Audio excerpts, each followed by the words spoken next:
Hi hello welcome back to Rajamadan vlogs. இன்றைக்கி வந்து Sunday என்ன சமைக்க போகிறேன்னு சொல்லிட்டு வந்து பார்க்கலாம். மார்னிங் வந்து இட்லி, மார்னிங் இல்லை மாவு வந்து ரொம்ப பிடிச்சிடும். இட்லி சுட்டுட்டு சாப்பிட்றது இருந்தால் சாப்பிடுவோம், இல்லை டைரெக்டாக லஞ்சு தான்.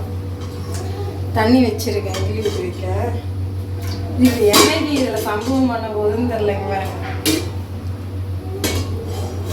இதோட பர்னர் வந்து எனக்கு கிடைக்கல. நான் வந்து ஆன்லைனில் செக் பண்ணிட்டேன். இதோட சென்டிமீட்டர் வந்து 14 வருது, 14 and above வருது. ஆன்லைனில் செக் பண்ணுறது எல்லாமே 15 தான் இருக்குது.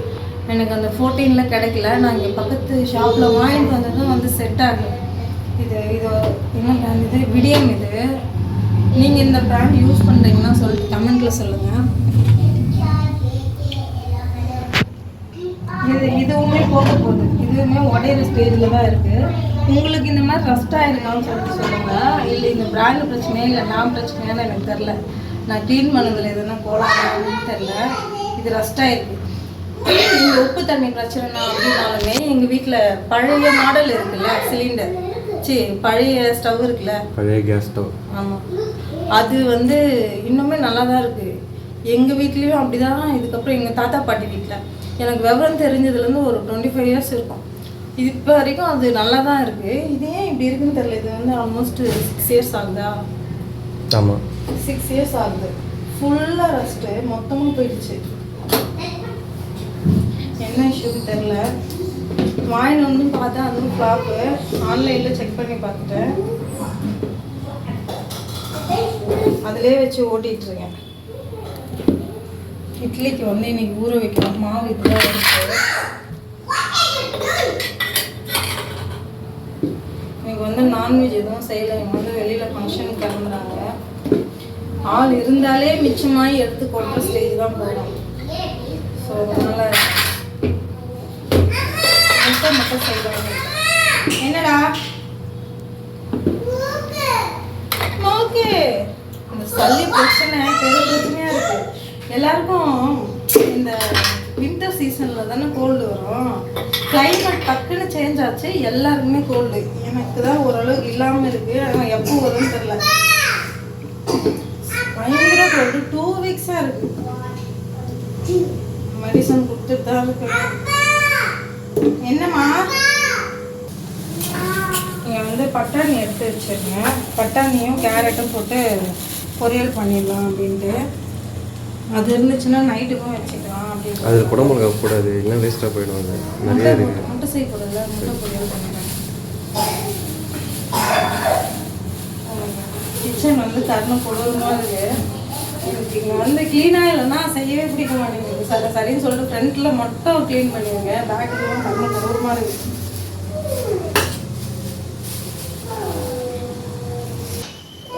ஆனியன் வந்து சாப் பண்ணி வச்சுருக்கேன். இதில் வந்து தக்காளி தொக்கு தான் பண்ண போகிறேன். இங்கே வந்து மிளகாத்தூள் அரைக்கிறதுக்கு எடுத்து வச்சது எப்படி இருக்குன்னா அது வறுக்கல. வறுத்துட்டா அரைச்சிட்டு வந்துடலாம்.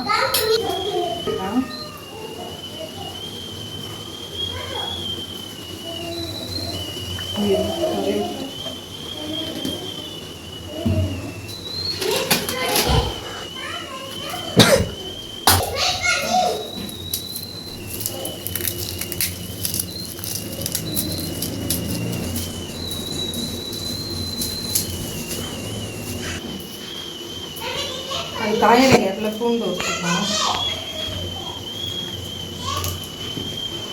தக்காளி தொக்கு ஒவ்வொருத்தர் ஒவ்வொரு மாதிரி வைப்பாங்க. நான் ஆனியன் நிறைய போட்டு வைப்பேன். தக்காளி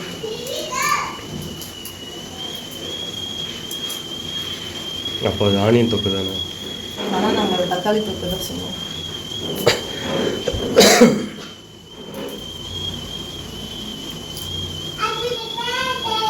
தக்காளி நிறைய போட்டு தான் வைப்பாங்க. ஆனால் அந்த புளிப்பு டேஸ்ட் இருக்குல்ல, அது எனக்கு பிடிக்காது. ஆனியன் கொஞ்சம் இன்க்ரீஸ் பண்ணிட்டு ஒரு தக்காளி கம்மி பண்ணிட்டோம்னா தொக்கு நல்லா காரசாரமாக. இதில் இருக்க அந்த லைட்டாக ஸ்வீட்னஸ்ஸு செம்மையாக இருக்கும். இந்த டேஸ்ட் எனக்கு பிடிச்சிருக்கிறதால நான் அந்த மாதிரி செய்வேன்.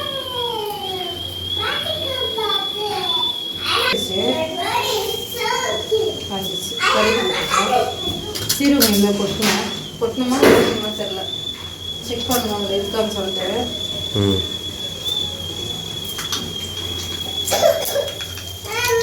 இட்லி மாவு வேற அரைக்கணும். என்னடா இதோ சாப்பிடலாம். ஓகே, கிச்சனுக்கு வந்தாலே பசிக்க ஆரம்பிச்சிடும். கடுகு வெடிக்குது, அப்படி போ தூர போ.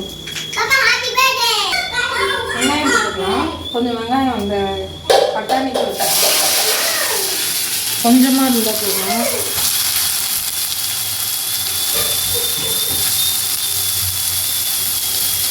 ஒரு ஆஃப் ஆனியன் வச்சுருக்கேன். இதை வந்து பட்டாணி போட்டுக்கலாம்.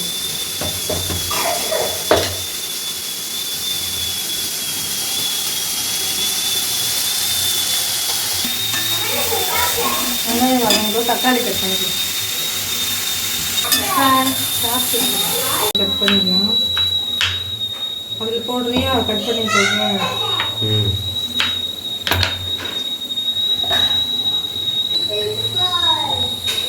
ஷார்ட்ஸுக்கு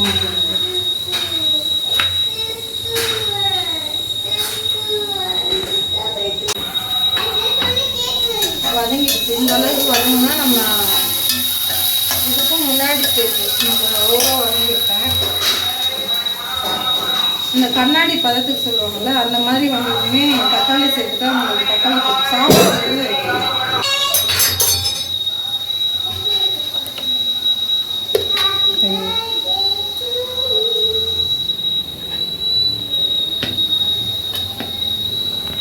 செட் ஆகலையே. எவ்வளோ டிஸ்டர்பன்ஸ்.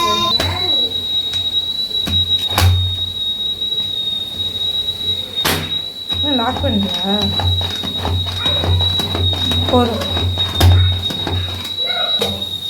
எடிட் பண்ணியா?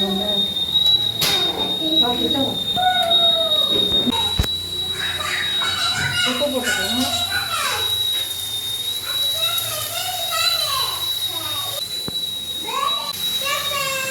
இட்லி வந்து ஒரு 15 minutes ஆஃப் பண்ணிட்டேன்.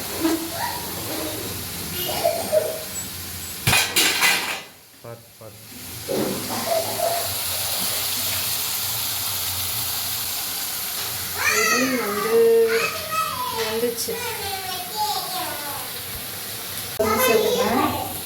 இது வந்து கடை மிளகாத்தூள். ஸோ கொஞ்சம் பார்த்து வச்சுருக்கணும். சேஃப்டிக்கு நான் ஃப்ரெஷ் க்ரீம் கொஞ்சம் வச்சுருக்கேன். நீங்கள் வீட்டு மிளகாத்தூள் போட்டு சொன்னீங்கன்னா அந்த தொக்கு சூப்பராக இருக்கும். எதுவுமே சேர்க்க தேவையில்லை. இந்த ஃப்ரெஷ் க்ரீமு இது அதெல்லாம் தேவையில்லை. நான் கொஞ்சம் காரம் அதிகமாக இருக்கும். வீட்டு மிளகாத்தூள் போட்டு போனீங்கன்னா தொக்கு நிறைய வரும். நிறைய இதுலாம் சேர்ப்போம்ல, அதில் அரிசி பருப்பு எல்லாமே.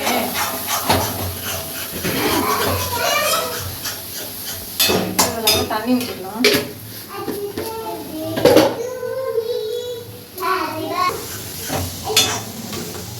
தண்ணி ஊற்றிக்கலாம்.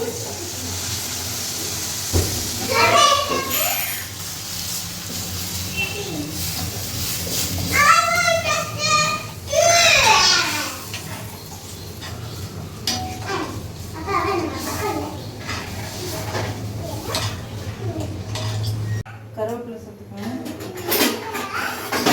அதாவது சிம்மில் வச்சு மூடி வச்சுக்கணும். கொஞ்சம் டைம் எடுக்கும். சிலிண்டர் எப்படின்னு எனக்கு தெரியல. அதனால என்ன பண்ண போகிறேன், கேரட்டு பட்டாணி வந்து இது குக்கரில் போட்டு ஒரே ஒரு விசில் விட்டால் டக்குன்னு வந்துடும். ஸோ இதை வந்து இதில் கட் பண்ண போகிறேன். போய்ட்டு ஃப்ரெஷ் ஆகிட்டு பட்டாணி கேரட் வந்து ரெடி ஆகிடுச்சு. தண்ணி கொஞ்சம் எக்ஸ்ட்ரா இருக்குது, சின்ன வச்சுருக்கேன். இதுக்கு வேணும்னா தேங்காய் அரைச்சி ஊற்றிக்கலாம். நான் தேங்காய் ஊற்ற போகிறேன். இதுவும் ரெடியாக எடுத்து அது வீட்டு மிளகாத்தூள் போட்டிருந்தீங்கன்னா உங்களுக்கு தொக்கு நிறைய வந்துடும். கம்மியாக பட்டாது இருக்குது. அவ்வளோதான், தொக்கு ரெடி ஆகிடுச்சு. எல்லாம் பிரிஞ்சு வந்துடுச்சு. ட்ரை பண்ணி பாருங்கள். வீட்டு மிளகாத்தூள் போட்டு பாருங்கள். எனக்கு கொஞ்சம் காரம் எக்ஸ்ட்ரா இருக்குன்னு நினைக்கிறேன். ஃப்ரெஷ் க்ரீம்லாம் கொஞ்சம் இதோட முடிச்சுக்கிறேன். நெக்ஸ்ட் வீடியோவில் மீட் பண்ணுறேன். பாய். பசங்களுக்கு வந்து எக்கு வந்து பொரியல் பண்ணி தரப்போம்.